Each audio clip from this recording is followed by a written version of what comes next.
اعوذ باللہ من الشیطان الرجیم، بسم اللہ الرحمن الرحیم۔ الحمد للہ رب العالمین والصلاة والسلام علی سید المرسلین و خاتم النبیین، اما بعد۔ صحیح بخاری، باب کتاب النکاح، حدیث نمبر 5086، اردو ترجمہ۔ جس نے لونڈی کی آزادی کو اس کا مہر قرار دیا۔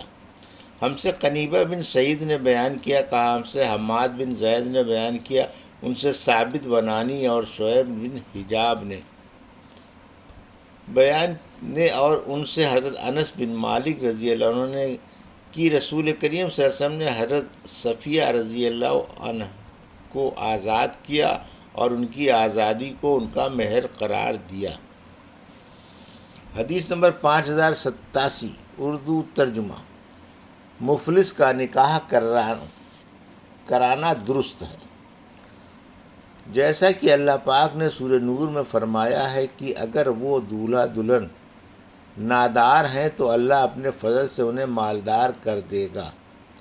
ہم سے قنیبہ بن سعید نے بیان کیا، کہا ہم سے عبدالعزیز بن ابی حازم نے بیان کیا، ان سے ان کے والد نے، اور ان سے سہل بن سعد سعدی رضی اللہ عنہ نے بیان کیا کہ ایک عورت نبی کریم صلی اللہ علیہ وسلم کی خدمت میں آئی اور عرض کیا کہ یا رسول اللہ، میں آپ کی خدمت میں اپنے آپ کو آپ کے لیے وقف کرنے حاضر ہوئی ہوں۔ راوی نے بیان کیا کہ پھر آقا صلی اللہ علیہ وسلم نے نظر اٹھا کر اسے دیکھا، پھر آپ نے نظر کو نیچی کیا اور پھر اپنا سر جھکا لیا۔ جب اس عورت نے دیکھا کہ آقا صلی اللہ علیہ وسلم نے ان کے متعلق کوئی فیصلہ نہیں فرمایا تو وہ بیٹھ گئیں۔ اس کے بعد آپ صلی اللہ علیہ وسلم نے کہ ایک صحابی کھڑے ہوئے اور عرض کیا یا رسول اللہ، اگر آپ کو ان سے نکاح کی ضرورت نہیں ہے تو ان سے میرا نکاح کر دیجئے۔ آپ نے دریافت فرمایا تمہارے پاس مہر کے لیے کوئی چیز ہے؟ انہوں نے عرض کیا کہ نہیں۔ اللہ کی قسم یا رسول اللہ، آقا صلی اللہ علیہ وسلم نے ان سے فرمایا کہ اپنے گھر جا اور دیکھو، ممکن ہے تمہیں کوئی چیز مل جائے۔ وہ گئے اور واپس آ گئے اور عرض کیا اللہ کی قسم میں نے کچھ نہیں پایا۔ آقا صلی اللہ علیہ وسلم نے فرمایا اگر لوہے کی ایک انگوٹھی بھی مل جائے تو لے آؤ۔ وہ گئے اور واپس آئے اور عرض کیا اللہ کی قسم یا رسول اللہ، میرے پاس لوہے کی ایک انگوٹھی بھی نہیں ہے، البتہ میرے پاس یہ ایک تہمت ہے، انہیں خاتون کو اس میں سے آدھا دے دیجئے۔ سہل بن سعد نے بیان کیا کہ ان کے پاس چادر بھی نہیں تھی۔ آقا صلی اللہ علیہ وسلم نے فرمایا یہ تمہارے اس تہمت کا کیا کرے گی؟ اگر تم اسے پہنو گے تو ان کے لیے اس میں سے کچھ نہیں بچے گا، اور اگر وہ پہنے گی تو تمہارے لیے کچھ نہیں رہے گا۔ اس کے بعد وہ صحابی بیٹھ گئے۔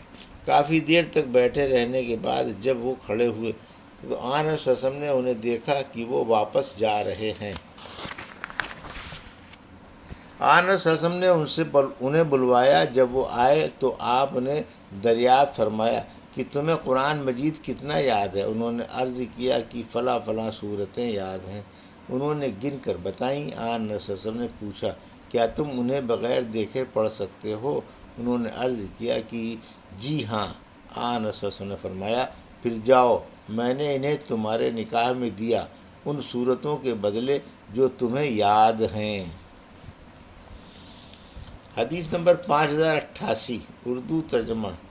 کفایت میں دینداری کا لحاظ ہونا، اور سورہ فرقان میں اللہ تعالیٰ کا فرمان ہے کہ اللہ وہی ہے جس نے انسان کو پانی یعنی نطفے سے پیدا کیا، پھر اسے ددیال اور سسرال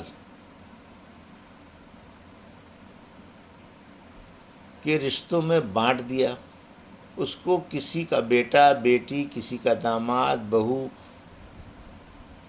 بنا دیا، یعنی خاندانی اور سسرالی دونوں رشتے رکھے، اور اے پیغمبر تیرا مالک بڑی قدرت والا ہے۔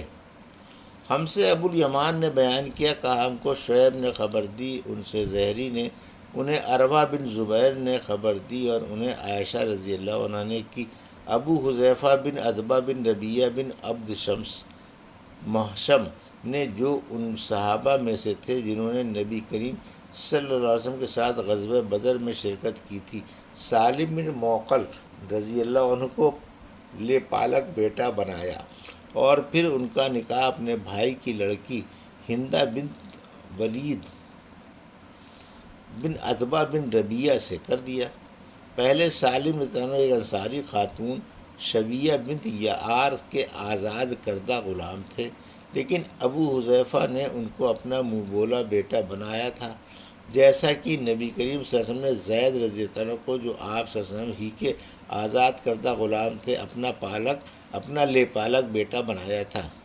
جاہلیت کے زمانے میں یہ دستور تھا کہ اگر کوئی شخص کسی کو لے پالک بیٹا بنا لیتا تو لوگ اسے اسی کی طرف نسبت کر کے پکارا کرتے تھے، اور لے پالک بیٹا اس کی میراث میں سے بھی حصہ پاتا۔ آخر جب سورہ حجرات میں یہ آیت اتری کہ انہیں ان کے حقیقی باپوں کی طرف منسوب کر کے پکارو، اللہ تعالیٰ کے فرمان وَمَوَالِيكُمْ تک تو لوگ انہیں ان کے باپوں کی طرف منسوب کر کے پکارنے لگے۔ جس کے باپ کا علم نہ ہوتا تو اسے مولا اور دینی بھائی کہا جاتا۔ پھر سہلہ بنت سہیل بن عمر القرشی سم العامدی رضی اللہ عنہ، جو ابو حذیفہ رضی اللہ عنہ کی بیوی ہیں، نبی کریم صلی اللہ علیہ وسلم کی خدمت میں حاضر ہوئیں اور عرض کیا کہ یا رسول اللہ، ہم تو سالم کو اپنا حقیقی بیٹا جیسا سمجھتے تھے، اب اللہ نے جو حکم اتارا وہ آپ کو معلوم ہے۔ پھر آخر تک حدیث بیان کی۔ حدیث نمبر 5089، اردو ترجمہ۔ ہم سے عبید بن اسماعیل نے بیان کیا، ہم سے ابو اسامہ نے بیان کیا، ان سے حشام بن عروہ نے، ان سے ان کے والد نے، اور ان سے حضرت عائشہ رضی اللہ عنہا نے بیان کیا کہ رسول اللہ صلی اللہ علیہ وسلم زبعہ بنت زبیر رضی اللہ عنہ کے پاس گئے۔ یہ زبیر عبد المطلب کے بیٹے اور آپ صلی اللہ علیہ وسلم کے چچا تھے، اور ان سے فرمایا شاید تمہارا ارادہ حج کا ہے۔ انہوں نے عرض کیا اللہ کی قسم میں تو اپنے آپ کو بیمار پاتی ہوں۔ آپ صلی اللہ علیہ وسلم نے ان سے فرمایا کہ پھر بھی حج کا احرام باندھ لے، البتہ شرط لگا لینا اور یہ کہہ لینا کہ اے اللہ، میں اس وقت حلال ہو جاؤں گی جب تو مجھے مرض کی وجہ سے روک لے گا۔ اور زبعہ بنت زبیر قریشی رضی اللہ عنہ مقداد بن اسود رضی اللہ عنہ کے نکاح میں تھیں۔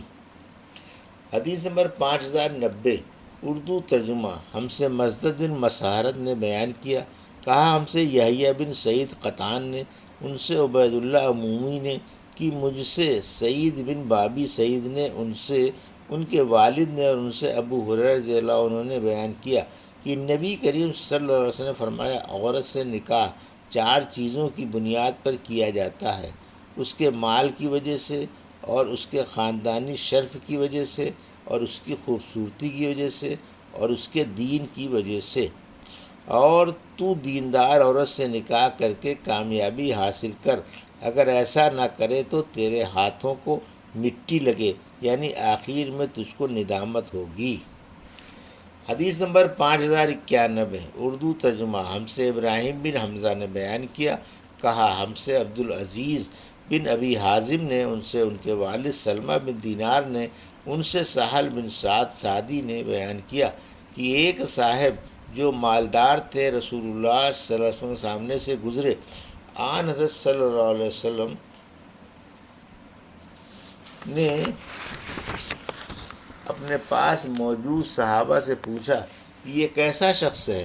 صحابہ نے عرض کیا کہ یہ تو اس لائق ہے کہ اگر یہ نکاح کا پیغام بھیجے تو اس سے نکاح کیا جائے، اگر کسی کی سفارش کرے تو اس کی سفارش قبول کی جائے، اگر کوئی بات کہے تو غور سے سنی جائے۔ سہل نے بیان کیا کہ حضور اکرم صلی اللہ علیہ وسلم اس پر چپ ہو رہے۔ پھر ایک دوسرے صاحب گزرے جو مسلمانوں کے غریب اور محتاج لوگوں میں شمار کیے جاتے تھے۔ آن صلی اللہ علیہ وسلم نے دریافت فرمایا کہ اس کے متعلق تمہارا کیا خیال ہے؟ صحابہ نے عرض کیا کہ یہ اس قابل ہے کہ اگر کسی کے یہاں نکاح کا پیغام بھیجے تو اس سے نکاح نہ کیا جائے، اگر کسی کی سفارش کرے تو اس کی سفارش قبول نہ کی جائے، اگر کوئی بات کہے تو اس کی بات نہ سنی جائے۔ آپ صلی اللہ علیہ وسلم نے اس پر فرمایا یہ شخص اکیلا پہلے شخص کی طرح دنیا بھر سے بہتر ہے۔ یہ تھی صحیح بخاری باب کتاب النکاح کی حدیث نمبر 5086 سے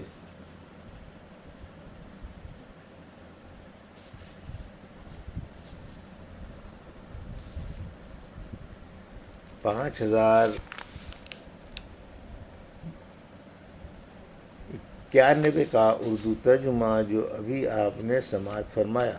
اللہ سے دعا ہے کہ اللہ ان حدیثوں کی صحیح سمجھ عطا فرما اور ان پر عمل کرنے کی توفیق عطا فرما۔ آمین یا رب العالمین۔